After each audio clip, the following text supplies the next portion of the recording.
Qanunda müharibə veteranlarının əmək haqqına vergi güzəşti var. Bir çoxlarının xəbərsiz olduğu bu güzəştdən necə və hansı iş yerlərində yararlanmaq mümkündür?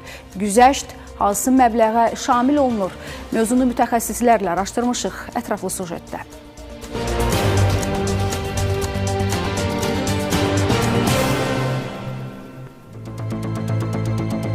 Vergi məcəlləsinə əsasən müharibə veteranlarının əmək haqqına əlavə vergi güzəşti var. Belə ki, onların hər hansı muzlu işdən əldə etdiyi gəlirin 400 manatı vergidən azaddır. Bundan başqa, vergi məcəlləsinə görə bütün fiziki şəxslərin gəliri 2500 manata qədər olduqda, onun 200 manatı vergidən azad olunur. Bir sözlə, müharibə veteranı olan şəxslərə bu güzəştlərin hər ikisi şamil olunur. Maraqlı məqam budur ki, 2019-cu ildən etibarən 7 il müddətinə qeyri-neft qaz özəl sektorda çalışanların 8000 manata qədər olan əmək haqqı ümumiyyətlə vergidən azaddır. 2019-cu ilin yanvarın 1-dən 7 il müddətinə 2026-cı ilin yanvarın 1-nə qədər özəl müəssisələrdə çalışan işçilərdə gəlir vergisi 8000 manata qədər olduqda 0% dərəcə ilə, 8000 manatdan yuxarı olduqda isə yuxarı olan məbləğin 14% məbləğində gəlir vergisi tutulur.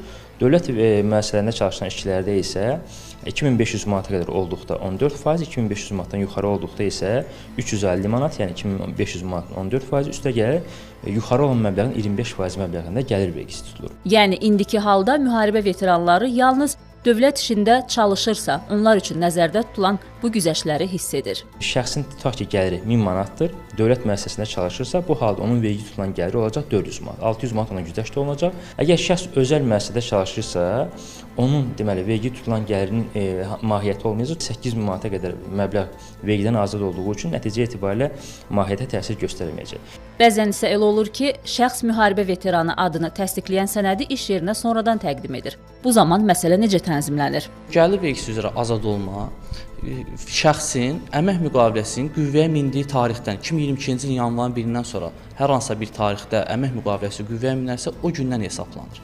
Yəni şəxsin sənədi gec gətirməyindən sonra hesablanmır.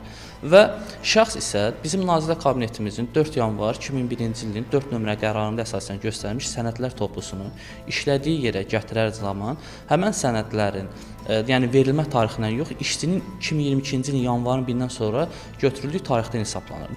Tutaq ki, vətəndaş ötən il yanvarın 1-dən hər hansı dövlət müəssisəsində işə başlayıb, amma veteranlıq sənədini mayda təqdim edib. Bu halda onun ödədiyi vergilər geri qaytarılırmı? Və şəxs isə may ayında gətirir sənəd təqdim edir ki, mən vətən müharibəsi iştirakçısıyam və mənə azad olma 2022-ci ilin yanvarın 1-dən tətbiq olunur, lakin mən isə 2023-cü yanvarın 1-dən işləmişəm.